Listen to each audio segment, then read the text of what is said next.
Buenos días a todos. Amén, hermanos. La fidelidad del Señor es grande, aun cuando nosotros quizás no somos conscientes de ello y a veces parecen que las circunstancias dicen todo lo contrario. Pero eso es porque miramos las circunstancias a la luz de las circunstancias, en vez de mirar las circunstancias a la luz de la palabra del Señor. Es ahí cuando nuestra fe se pone fuerte. Vamos a ir al Salmo 124, por favor. Como veis, estoy predicando pues algunos salmos, sobre todo estos salmos graduales que eran usados por los judíos para subir a Jerusalén a adorar al Señor. Salmo 124, y lo vamos a leer entero. Son 8 versículos solamente. Si quieres llenar tu mente con algo, te animo a memorizar las Escrituras y sobre todo salmos tan preciosos como estos. Dice así el Señor en su palabra: a no haber estado Jehová por nosotros, diga ahora Israel, a no haber estado Jehová por nosotros cuando se levantaron contra nosotros los hombres, vivos nos habrían tragado entonces, cuando se encendió su furor contra nosotros. Entonces nos habrían inundado las aguas, sobre nuestra alma hubiera pasado el torrente, hubieran entonces pasado sobre nuestra alma las aguas impetuosas. Bendito sea Jehová, que no nos dio por presa los dientes de ellos. Nuestra alma escapó cual ave del lazo de los cazadores, se rompió el lazo y escapamos nosotros. Nuestro socorro está en el nombre de Jehová, que hizo el cielo y la tierra. Oremos. Padre nuestro, te damos gracias primeramente por tu fidelidad.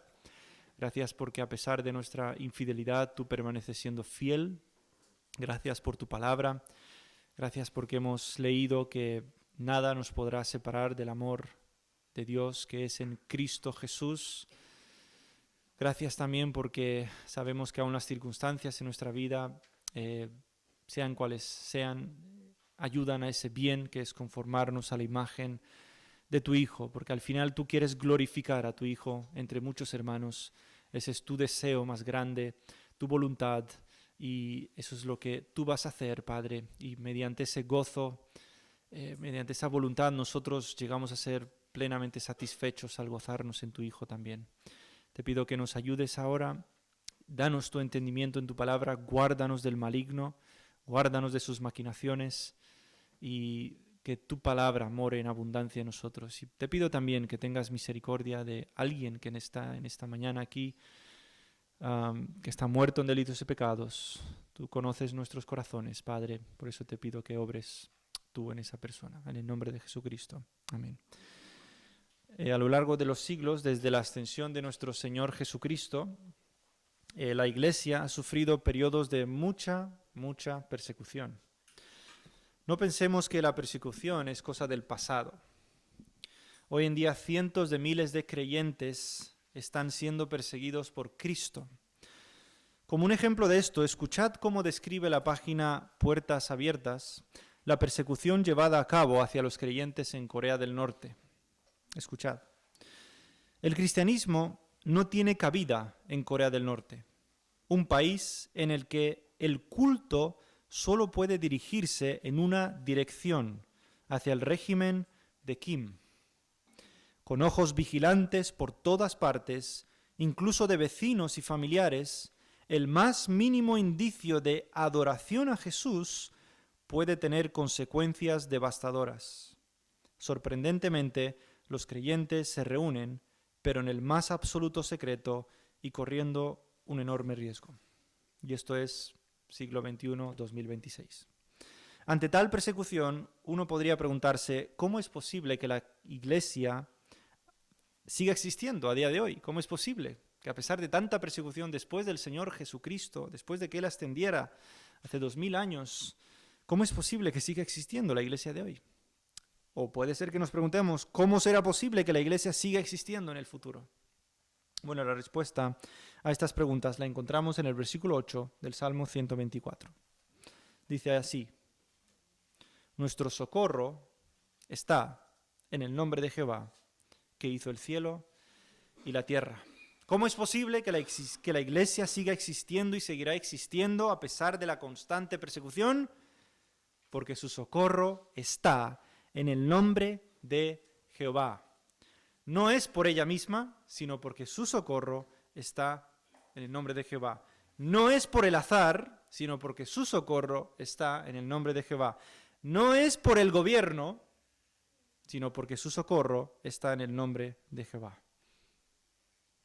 En el Salmo 124 aprendemos que debemos reconocer que la iglesia es débil para librarse de sus enemigos, pero Dios la socorrerá porque está a favor de ella en Cristo. Quiero que veamos la debilidad de la iglesia y su ayuda para que esto nos lleve a una constante confianza futura en el socorro de Dios. Miremos en primer lugar la debilidad del pueblo de Dios. Fijaros los versículos primeros, del 1 al 5. Voy a volver a leerlos y pensemos en la debilidad. Dice, a no haber estado Jehová por nosotros, diga ahora Israel, a no haber estado Jehová por nosotros, cuando se levantaron contra nosotros los hombres, vivos nos habrían tragado entonces, cuando se encendió su furor contra nosotros. Entonces nos habrían inundado las aguas, sobre nuestra alma hubiera pasado el torrente, hubieran entonces pasado sobre nuestra alma las aguas impetuosas. En esta porción del Salmo, el rey David reconoce algo que le cuesta muchísimo al ser humano reconocer: la debilidad. Aquí vemos cómo él reconoce la incapacidad del pueblo de Dios de escaparse de sus enemigos por ellos mismos. De hecho, llama al pueblo de Dios a reconocer esta debilidad e incapacidad por ellos mismos, de librarse de sus enemigos por ellos mismos, al decir, diga ahora Israel. ¿Qué les dice a su pueblo? Está llamando al pueblo a reconocer algo. Diga ahora Israel. En estos primeros versículos, David nos plantea un escenario hipotético. Es algo hipotético todo lo que está diciendo aquí. Es decir, nos narra algo que podría haber llegado a pasar, pero que no pasó. Es un escenario hipotético lo que nos está diciendo aquí. ¿Qué es lo que podría haber pasado? Fácil, que el pueblo de Dios hubiese sido destruido de una manera total e inmediata. Vamos a ver cómo narra este escenario. Fijaros en las imágenes que usa. Dice, vivos nos habrían tragado entonces. Vivos. Eso es una destrucción total e inmediata, ¿no? Dice, entonces nos habrían inundado las aguas, dice. Pensemos en el diluvio, cómo mató en un instante a un montón de personas. Sobre nuestra alma hubiera pasado el torrente, mucha agua. Hubieran entonces pasado sobre nuestra alma las aguas impetuosas. Entonces, el autor de este Salmo, David, usa estas imágenes para mostrar que un escenario hipotético en el cual el pueblo de Dios podría haber sido destruido de una manera total e inmediata. Total e inmediata.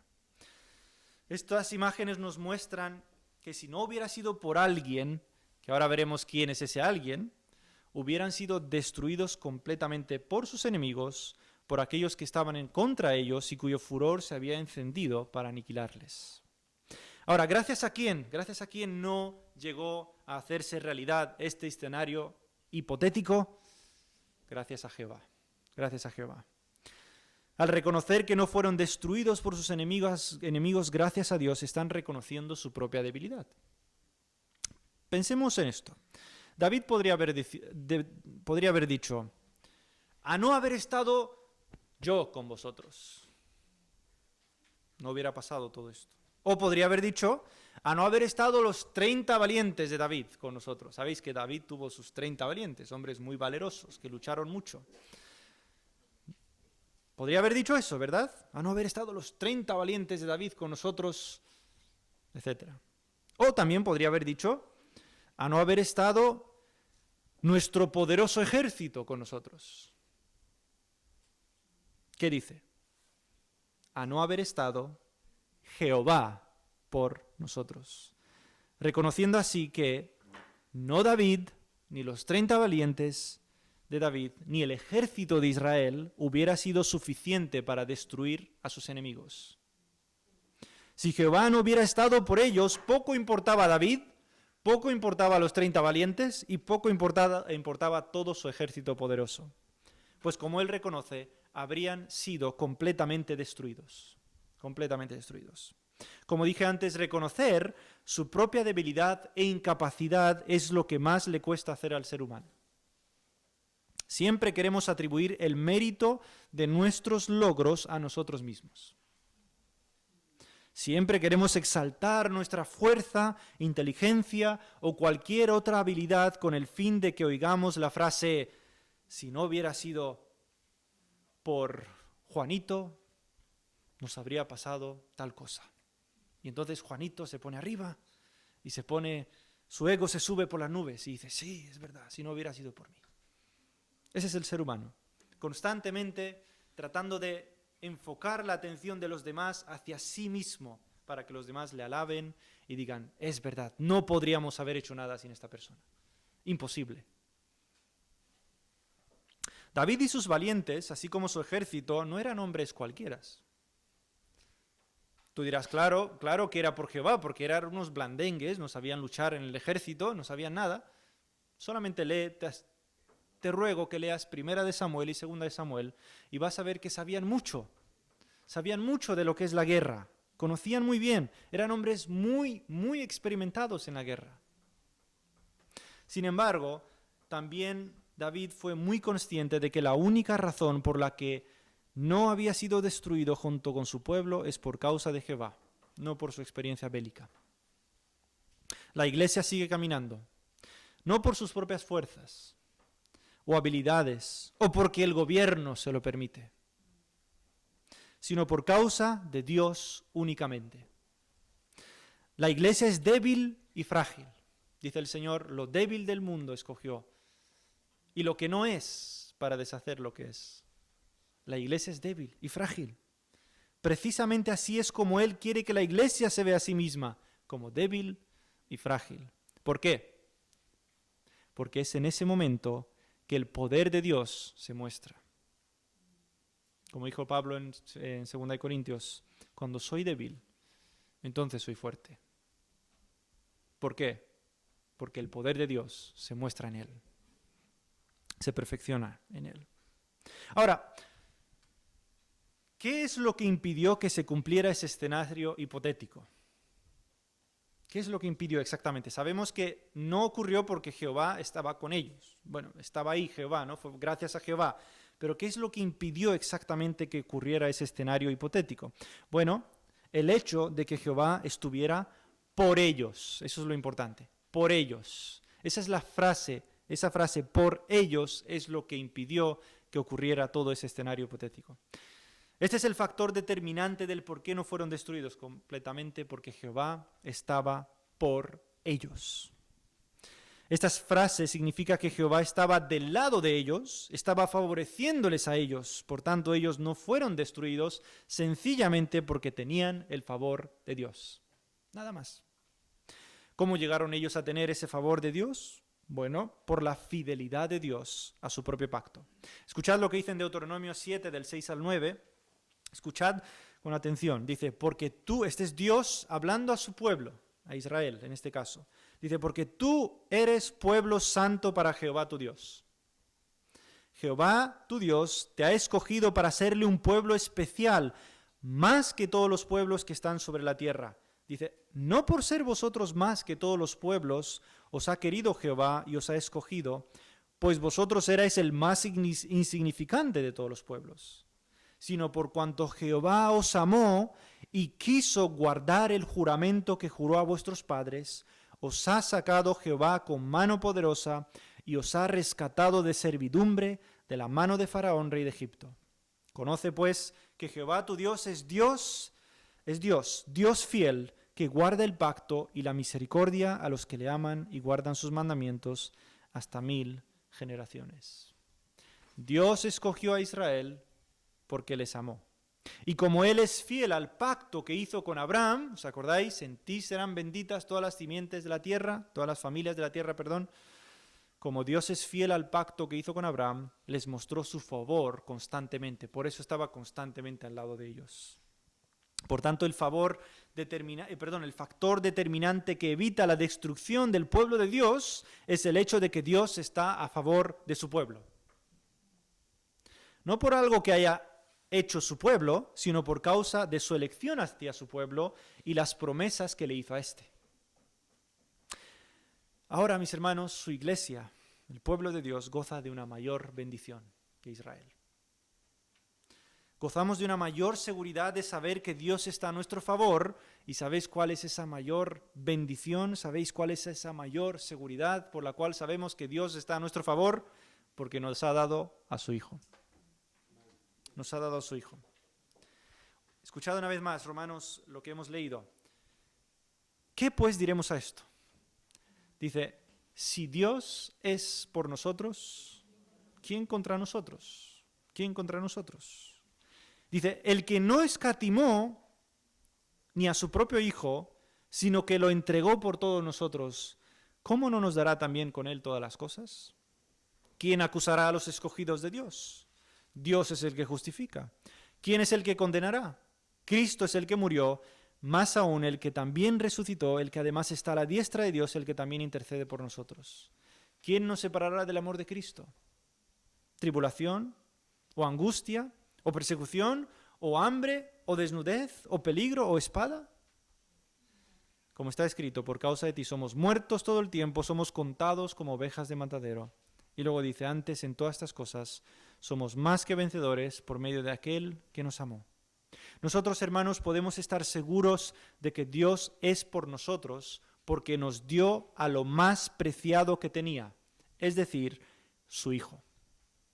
Su Hijo. Dios, desde antes de la eternidad, su mayor gozo ha estado en su Hijo y en su Espíritu. Dios se ha deleitado en su Hijo eternamente con un gozo perfecto. Dios no nos creó a nosotros porque estaba solo. Dios no creó a esta humanidad o a esta creación porque estaba solo y no sabía qué hacer y aburriéndose. Dios estaba perfectamente gozándose dentro de la misma Trinidad, en el Padre, en el Hijo, el Espíritu Santo. Había un gozo perfecto en ellos. Dios ha deleitado en su Hijo eternamente con un gozo perfecto. Sin embargo, Él decidió darnos a su Hijo a nosotros. Él decidió dárnoslo a nosotros. Ahora, ¿qué significa eso? ¿Qué significa que nos dio a su Hijo? Bueno, esto significa que decretó desde antes de la fundación del mundo hacer a su Hijo como la cabeza y representante de un pueblo que redimiría, tomando la naturaleza humana de este pueblo, viviendo perfectamente en lugar de este pueblo, morir con los pecados de este pueblo y resucitar al tercer día con el pueblo. De esta manera, el Hijo es ¿de quién? Del pueblo, de Dios. Porque están unidos a Él, dependientes de lo que Él ha hecho por ellos. De tal manera que cuando Juan habla de la salvación, ¿qué dice? El que tiene al Hijo, dice. No dice el que tiene la salvación. El que tiene al Hijo tiene la vida. El que tiene al Hijo tiene la vida. El que no tiene al Hijo de Dios no tiene la vida. No tiene la vida. Entonces, Dios nos ha dado a su Hijo, lo más preciado que tenía. Le ha hecho a Él la cabeza de su pueblo y su pueblo está unido a Él perfectamente. La pregunta de Pablo es, si Dios es por nosotros en Cristo, ¿quién estará contra nosotros? La respuesta es simple. Es una pregunta retórica, por cierto. Una pregunta en la cual ya se contesta a sí misma. La respuesta es nadie. Nadie. La Iglesia tiene la victoria asegurada, aunque muchas veces en esta tierra sea ignorada, insultada, menospreciada, odiada, atacada, herida e incluso matada. La Iglesia es victoriosa porque sus mayores enemigos ya han sido vencidos por Cristo, su cabeza.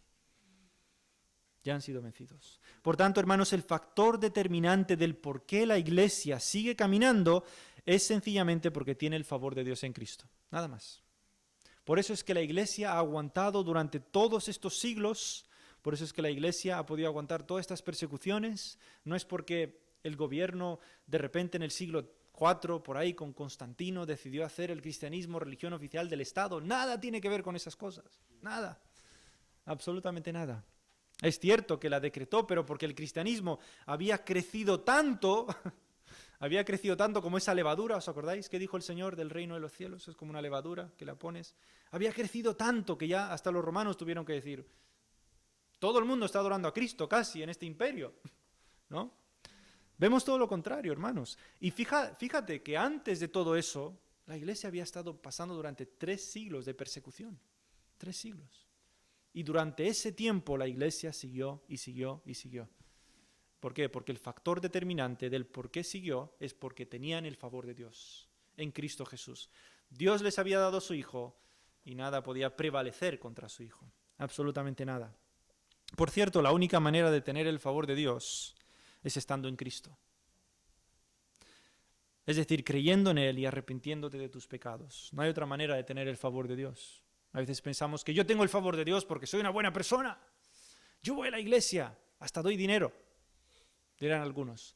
O yo soy un buen ciudadano, nunca he matado a nadie, nunca he robado. Dios tiene que estar muy contento conmigo. Nada. La única manera de tener el favor de Dios es estando en Cristo Jesús, arrepintiéndote de tus pecados y creyendo en Él. Arrepiente de tus pecados y ven a Cristo. No hay otra manera por medio de la cual puedes tener el favor de Dios. Dios nos ha dado su favor perfecto en Cristo Jesús. No necesitas nada más. Ahora, lo que hemos visto en el Salmo que el pueblo de Dios es débil, ¿verdad? El pueblo de Dios es débil, como lo admite David.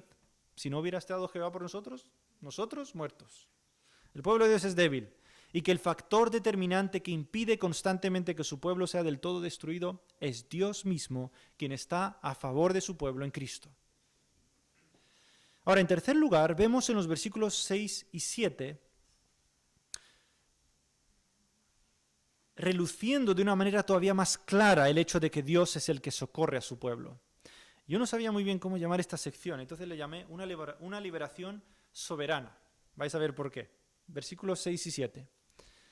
Dice, bendito sea Jehová, que no nos dio por presa los dientes de ellos. Nuestra alma escapó cual ave del lazo de los cazadores, se rompió el lazo y escapamos nosotros. Ahora, fijaros el versículo 6. En el versículo 6 vemos que ni siquiera se trata del poder del enemigo el que su pueblo sea destruido. Uno podría pensar que si el enemigo tuviera más poder, eso significa que el pueblo sería destruido.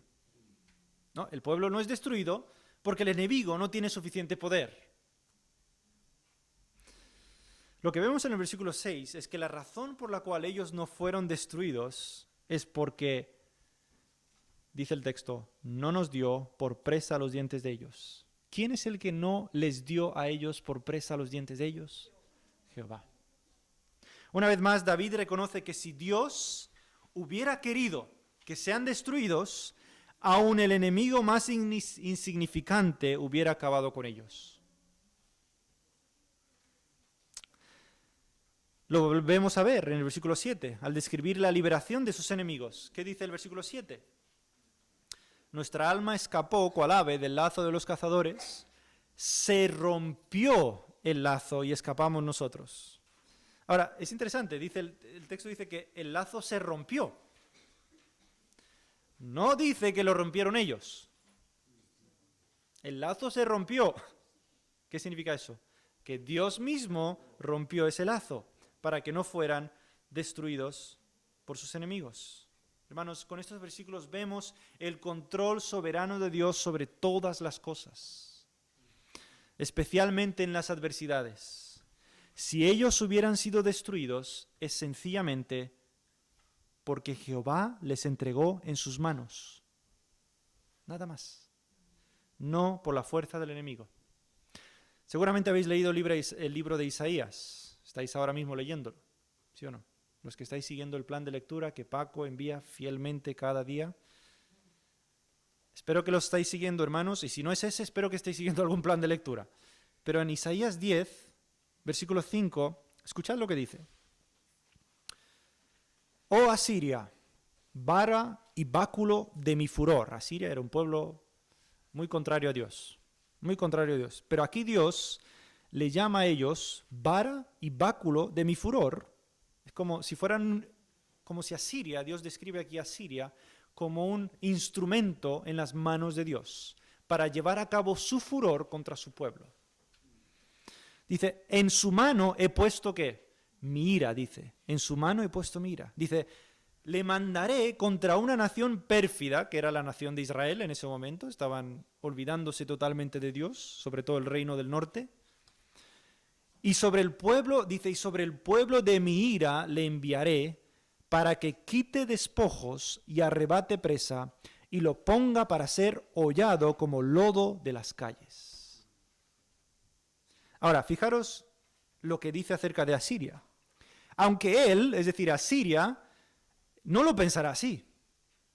Él no se ve a sí mismo como un simple instrumento en las manos de Dios para castigar al pueblo de Dios. Él no se ve a sí mismo, dice, aunque él no lo pensará así, ni su corazón lo imaginará de esta manera, sino que su pensamiento será desarraigar y cortar naciones, no pocas. El enemigo, su pensamiento es, voy a destruir todo lo que está a mi alcance. Pero Dios, en realidad, Dios es el que está detrás de todo eso, usando a Siria para destruir a su pueblo, porque habían siendo infieles. Hermanos, como veis aquí claramente, una vez más, el Salmo 124 dice, bendito sea Jehová, que no nos dio por presa los dientes de ellos. ¿Quién es el que evitó toda esta destrucción? Dios. Nada más. Porque Dios no quiso destruir a su pueblo. No es por el enemigo, no tiene nada que ver con el enemigo. Nada. El enemigo siempre piensa, no, yo soy el que tengo la fuerza para destruir a la iglesia del Señor. No, no tienes nada. Hermanos, no tenemos por qué temer ante el enemigo. Aun cuando parece que el enemigo prevalece sobre la iglesia, como ocurre en Corea del Norte, que leí antes, no es, importante esto hermanos, no es porque el enemigo es más fuerte que Dios. No es porque Dios no puede con Kim. Dios tiene sus planes soberanos y sus pensamientos no son los nuestros. Lo que sí sabemos es que si su pueblo está siendo derrotado delante de los hombres, no es por la fuerza del enemigo, sino por el permiso de Dios. Nada más. Tú dirás, ¿por qué Dios permite eso? No lo sé. Dios sabe por qué. Pero no es por la fuerza del enemigo. No es por la fuerza del enemigo. Muy importante esto, hermanos. A veces pensamos que no, que es el enemigo el que tiene la fuerza. No, no es por la fuerza del enemigo. Es simplemente por el permiso de Dios. Por el permiso de Dios. Alguien decía en el pasado que aún Satanás es como si fuera como un león atado por Dios. De tal manera que Dios le deja ir hasta donde Él quiere que vaya, para cumplir sus soberanos y buenos propósitos, que no los entendemos del todo. Pero hermanos, esto no es una guerra entre Satanás y Dios. No tiene nada que ver con eso. No son dos fuerzas iguales. Satanás es una mera criatura. Los enemigos, los seres humanos, son meras criaturas. Acordaos como en el Salmo Dios, cuando los hombres se juntan contra Dios y su ungido, ¿qué hace Dios? Se ríe. Se ríe. ¿De qué estáis haciendo? Así que hermanos, no tenemos por qué temer al enemigo. No hay que temer al enemigo, nunca. Y aún la muerte, aún si a la iglesia le llegara la muerte, como bien dice Pablo en Romanos capítulo 8, dice, ni la muerte ni la vida nos podrá separar del amor de Dios que es en Cristo Jesús. La muerte no puede separar al pueblo de Dios de Dios. El enemigo piensa que sí, mato a estos, he terminado con ellos. No, ni aún la muerte puede derrotar al pueblo de Dios, porque el Señor Jesucristo, ¿qué hizo? Derrotó la muerte. ¿No es así? ¿Dónde está, oh muerte, tu aguijón? ¿Dónde, oh sepulcro, tu victoria? Dice Pablo. El enemigo piensa que ya está, se acabó. Pero no es así, hermanos, no es así. Sabemos también que, como hemos leído antes, en todas estas cosas somos más que vencedores, más que vencedores. Escuchad esto, aún la derrota del pueblo de Dios está en las manos de Dios y bajo su control soberano. Es lo que aprendemos de este salmo. ellos no fueron destruidos porque Dios no les entregó en las manos de sus enemigos. Si Dios les hubiera entregado en las manos de sus enemigos, aún una persona podría haber acabado con ellos. Podría haberlo hecho Dios.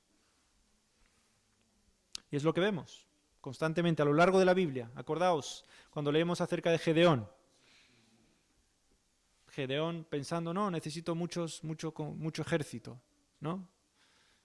O pensad también en Jonatán, el hijo de Saúl. ¿Qué dijo acerca de Dios? Dios no necesita mucha gente para salvar. A Dios le da igual salvar con pocos o con muchos. Y es lo que vemos constantemente en las Escrituras, hermanos. Aún la derrota del pueblo de Dios está en las manos de Dios y bajo su control soberano. Y lo último que vemos en el versículo 8, y ya es como en realidad esta declaración del versículo 8, podríamos ponerla incluso al principio y se entendería perfectamente el Salmo, ¿no? Pero lo que nos muestra es una confianza presente en el socorro de Dios. Si os fijáis, a lo largo del Salmo, David ha estado meditando en lo que podría haber pasado si Jehová no hubiera estado con ellos. Pero llegó a la conclusión de que como Dios estaba con ellos, sus enemigos no pudieron contra ellos, por supuesto. Y entonces llega a esta conclusión, que en realidad es una conclusión presente y que también le hace confiar en el futuro. Fijaros el versículo 8. Nuestro socorro está en el nombre de Jehová, que hizo el cielo y la tierra. Es decir, si Jehová no nos dio por presa los dientes de ellos y todo estaba en sus manos, entonces todo está en sus manos, constantemente. A día de hoy todo está en sus manos. Nuestro socorro no está en nuestra fuerza, nuestro socorro no está en nuestra inteligencia, nuestro socorro no está en lo que sea que seamos, nuestro dinero, nuestro socorro no está en los médicos, nuestro socorro no está en absolutamente nada. Nuestro socorro está en el nombre de Jehová, y acaba diciendo que hizo el cielo y la tierra. Por supuesto. ¿Qué nos muestra aquí? Que Él es el creador de todas las cosas.